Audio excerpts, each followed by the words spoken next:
ಬೊಂಬೆನಾಡು ಚನ್ನಪಟ್ಟಣದ ಕುರುಕ್ಷೇತ್ರಕ್ಕೆ ತೆರೆ ಬಿದ್ದಿದೆ. ಅರ್ಜುನನಾಗ ಹೊರಟಿದ್ದ ನಿಖಿಲ್ ಕುಮಾರಸ್ವಾಮಿಯವರು ಮತ್ತೊಮ್ಮೆ ಅಭಿಮನ್ಯು ಆಗಿದ್ದಾರೆ. ನಿಖಿಲ್ ಸೋಲಿನ ವಿಚಾರಕ್ಕೆ ಡಿಕೆ ಶಿವಕುಮಾರ್ ಕೊಟ್ಟಂತಹ ಅದೊಂದು ಕಾರಣ ಬೊಂಬೆ ನಾಡಿನಲ್ಲಿ ಸುಂಟರ ಗಾಳಿಯನ್ನೇ ಸೃಷ್ಟಿಸಿಬಿಟ್ಟಿದೆ. ಬನ್ನಿ, ಕುರಿತಂತೆ ಒಂದು ವರದಿ ಇದೆ, ನೋಡ್ಕೊಂಡು ಬರೋಣ. ನಿಖಿಲ್ ಸೋಲಿಗೆ ಕೈ ಜೋಡಿಸಿದ್ರ ಮೈತ್ರಿ ನಾಯಕರು. ದೋಸ್ತಿ ಮೇಲೆ ಡಿಸಿಎಂ ಡಿಕೆ ಶಿವಕುಮಾರ್ ಬಾಂಬ್. ಮದಗಜಗಳ ನಡುವಿನ ಭಾರೀ ಜಿದ್ದಾಜಿದ್ದಿನ ಕಣವಾಗಿದ್ದ ಬೊಂಬೆ ನಾಡಿನ ಬೈ ಎಲೆಕ್ಷನ್ ರಣಭೂಮಿಯಲ್ಲಿ ಯೋಗೇಶ್ವರ್ ವಿರುದ್ಧ ನಿಖಿಲ್ ಮಖಾಡೆ ಮಲಗಿದ್ದಾರೆ. ಮೈತ್ರಿ ಪಕ್ಷದಿಂದ ಯೋಗೇಶ್ವರ್ ವಿರುದ್ಧ ತೊಡೆತಟ್ಟಿದ ನಿಖಿಲ್ ಮೂರನೇ ಪ್ರಯತ್ನದಲ್ಲಿ ಗೆಲುವಿನ ನಿರೀಕ್ಷೆಯಲ್ಲಿದ್ರು. ಮಂಡ್ಯ ರಾಮನಗರ ಸೋಲಿನ ಅನುಕಂಪ ಪಡೆಯುವ ಉಮೇದಿನಲ್ಲಿದ್ದ ನಿಖಿಲ್ ಕುಮಾರಸ್ವಾಮಿ ಹ್ಯಾಟ್ರಿಕ್ ಸೋಲನ್ನನುಭವಿಸಿದ್ದಾರೆ. ಕಾಂಗ್ರೆಸ್ ಹೆಣೆದಿದ್ದ ಚಕ್ರವ್ಯೂಹವನ್ನ ಭೇದಿಸುವಲ್ಲಿ ವಿಫಲರಾಗಿದ್ದಾರೆ. ಚನ್ನಪಟ್ಟಣದಲ್ಲಾದರೂ ಅರ್ಜುನನಾಗ್ತಾರೆ ಎನ್ನುವ ನಿರೀಕ್ಷೆ ಮತ್ತೆ ಹುಸಿಯಾಗಿದೆ. ಪುತ್ರನ ಸತತ ಸೋಲಿನಿಂದ ಮಾಜಿ ಸಿಎಂ ಹಾಲಿ ಕೇಂದ್ರ ಸಚಿವ ಎಚ್.ಡಿ. ಕುಮಾರಸ್ವಾಮಿಗೆ ತೀವ್ರ ಮುಖಭಂಗವಾಗಿದೆ.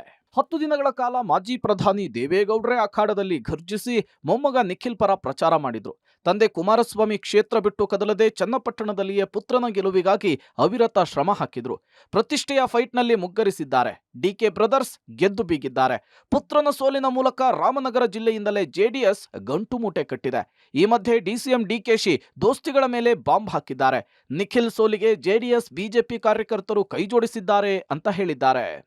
ನೆನ್ನೆ ಅಶ್ವತ್ಥನಾರಾಯಣ ಏನು ಹೇಳಿದ್ದಾರೆ, ನನಗೆ ಗೊತ್ತು ಯೋಗೇಶು ಗೆಲ್ತಾರೆ ಅನ್ನೋದು ನನಗೆ ಗೊತ್ತಿತ್ತು ಅಂತ ಅವ್ರು ಹೇಳಿದ್ದಾನೆ. ಅವ್ರಿಗೆ ಜನರ ನಾಡಿ ಗೊತ್ತಿತ್ತು.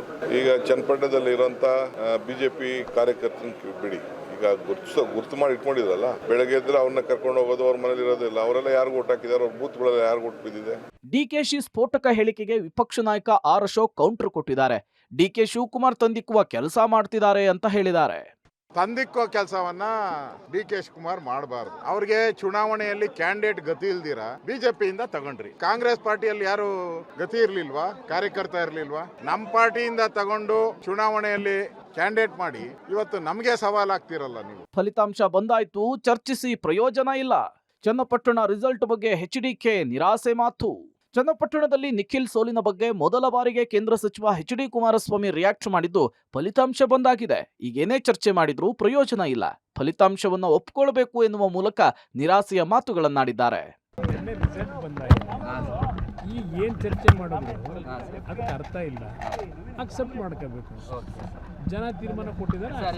ಇತ್ತ ಚನ್ನಪಟ್ಟಣದಲ್ಲಿ ನಿಖಿಲ್ ಸೋಲು ಹಿನ್ನೆಲೆಯಲ್ಲಿ ಜಿಲ್ಲೆಯ ಶ್ರೀರಾಂಪುರ ಜೆಡಿಎಸ್ ಕಾರ್ಯಕರ್ತ ಹಾಗೂ ಅಭಿಮಾನಿಯಾಗಿದ್ದ ಮಂಜುನಾಥ್ ವಿಷವನ್ನು ಸೇವಿಸಿ ಆತ್ಮಹತ್ಯೆಗೆ ಯತ್ನಿಸಿದ್ದ. ಮಿಮ್ಸ್ ಆಸ್ಪತ್ರೆಯಲ್ಲಿ ಚಿಕಿತ್ಸೆ ಪಡೆದು ಪ್ರಾಣಾಪಾಯದಿಂದ ಪಾರಾಗಿದ್ದಾನೆ. ಇನ್ನು ಅಭಿಮಾನಿ ಮಂಜುನಾಥ್ ನಿವಾಸಕ್ಕೆ ನಿಖಿಲ್ ಕುಮಾರಸ್ವಾಮಿ ಭೇಟಿ ಕೊಟ್ಟು ಆರೋಗ್ಯವನ್ನ ವಿಚಾರಿಸಿದ್ರು. ಬಳಿಕ ಮಾತನಾಡಿದ ನಿಖಿಲ್, ನಾನು ಎಲ್ಲಿ ಕಳೆದುಕೊಂಡಿದ್ನೋ ಅಲ್ಲಿಯೇ ಹುಡುಕ್ತೇನೆ, ಚನ್ನಪಟ್ಟಣದಲ್ಲಿಯೇ ಮುಂದಿನ ರಾಜಕೀಯ ಮುಂದುವರಿಸ್ತೇನೆ ಅಂತ ಹೇಳಿದ್ದಾರೆ. ಕ್ಷೇತ್ರದಲ್ಲಿ ಒಂದು ರೀತಿ ವಿಶೇಷವಾದಂಥ ಅಭಿಮಾನ. ಏಕೆಂದರೆ ನನ್ನನ್ನು ಭಾಳ ಹತ್ತಿರದಿಂದ ಸಂಪರ್ಕಿಸಬೇಕು, ನನ್ನ ಜೊತೆಯಲ್ಲಿ ಒಡನಾಟ ಇಟ್ಕೋಬೇಕು ಅಂತಕ್ಕಂಥವ್ರು ಸಾಕಷ್ಟು ಜನ ಇವತ್ತು ನಮ್ಮ ಕ್ಷೇತ್ರದಲ್ಲಿದ್ದಾರೆ. ನಾನು ಕೂಡ ಇವತ್ತು ಈ ಕ್ಷೇತ್ರವನ್ನು ತೊರೆದೋಗ್ತಕ್ಕಂಥ ಪ್ರಶ್ನೆ ಇಲ್ಲ. ನಿಖಿಲ್ ಸೋಲಿನ ಬಳಿಕ ಜೆಡಿಎಸ್ ಶಾಸಕ ಜಿಟಿ ದೇವೇಗೌಡ ದಳಪತಿಗಳ ಮೇಲೆ ಗುಟುರು ಹಾಕಿದ್ದಾರೆ.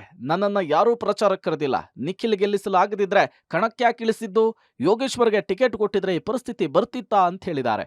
ಜಿಟಿಡಿಗೆ ಕೌಂಟರ್ ಕೊಟ್ಟಿರುವ ಸಾರಾ ಮಹೇಶ್, ದೇವೇಗೌಡರೇ ಜಿಟಿಡಿಗೆ ಫೋನ್ ಮಾಡಿದ್ರು ಅಂತ ಹೇಳಿದ್ದಾರೆ. ಸೂಕ್ತ ತಯಾರಿ ಇಲ್ಲದ ಕಾರಣ ಸೋಲಾಗಿದೆ ಅಂತ ಹೇಳಿದ್ರು. ಇನ್ನು ನಿಖಿಲ್ ಜಿಟಿ ದೇವೇಗೌಡರು ಯಾವ ಅರ್ಥದಲ್ಲಿ ಹೇಳಿದಾರೋ ಗೊತ್ತಿಲ್ಲ ಅಂತ ಹೇಳಿದ್ದಾರೆ.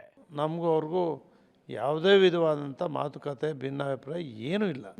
ಇವರು ಒಬ್ಬರಾದರೂ ಕೂಡ ನನ್ನ ಜೊತೆ ಸಭೆಯೆಲ್ಲ ಮಾಡಿದ್ದಂಥ ಅಭ್ಯರ್ಥಿ ನಿಖಿಲ್ ಕುಮಾರಸ್ವಾಮಿನೂ ಕೂಡ ನನಗೆ ಬನ್ನಿ ಅಂತ ಒಂದು ದೂರವಾಣಿ ಮೂಲಕ, ಅಥವಾ ಡಾಕ್ಟರ್ ಮಂಜುನಾಥ್ ಅವ್ರ ಕುಟುಂಬದವ್ರು ಯಾರಾದರೂ ಒಬ್ಬರಾದರೂ ಕೂಡ ನೀವು ಯಾಕೆ ಬಂದಿಲ್ಲ, ಬರಬೇಕು ಬನ್ನಿ ಅಂತಲಾರು ಕರೀಲಿಲ್ಲ, ಪಕ್ಷದಿಂದಲೂ ಕೂಡ ಕರೀಲಿಲ್ಲ.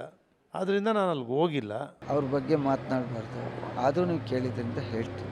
ಚುನಾವಣೆ ಸಂದರ್ಭಗಳಲ್ಲಿ ಕುಮಾರಣ್ಣವ್ರನ್ನ ಬಿಟ್ಟರೆ ಅವರೇ ನಮಗೆಲ್ಲ ನಾಯಕರು. ಬೇರೆ ಏನೇ ವಿಚಾರಗಳಿದ್ದರೂ ಬೇರೆ ಸಂದರ್ಭದಲ್ಲಿ ಚರ್ಚೆ ಮಾಡ್ಬೋದಿತ್ತು. ಬಟ್ ದೇವೇಗೌಡರು ಸಾಹೇಬ್ರೆ ಚುನಾವಣೆ ವಿಚಾರವಾಗಿ ಅವರ ಪಿ ಎ ಅವರಿಗೆ ಮಾತಾಡಿದ್ದಾರೆ, ಫೋನ್ ಕೊಡಪ್ಪ ಅಂತಲೂ ಹೇಳಿದ್ದಾರೆ, ಕರೆಯೋ ಪ್ರಯತ್ನನೂ ಮಾಡಿದ್ದಾರೆ. ಅವರು ಹಿರಿಯಕರಿದ್ದಾರೆ, ರಾಜಕಾರಣದಲ್ಲಿ ಭಾಳ ಅನುಭವಿಸ್ತಿದ್ದಾರೆ. ಯಾವೊಂದು ಅರ್ಥದಲ್ಲಿ ಹೇಳಿದ್ದಾರೆ ನನಗೆ ಗೊತ್ತಿಲ್ಲ.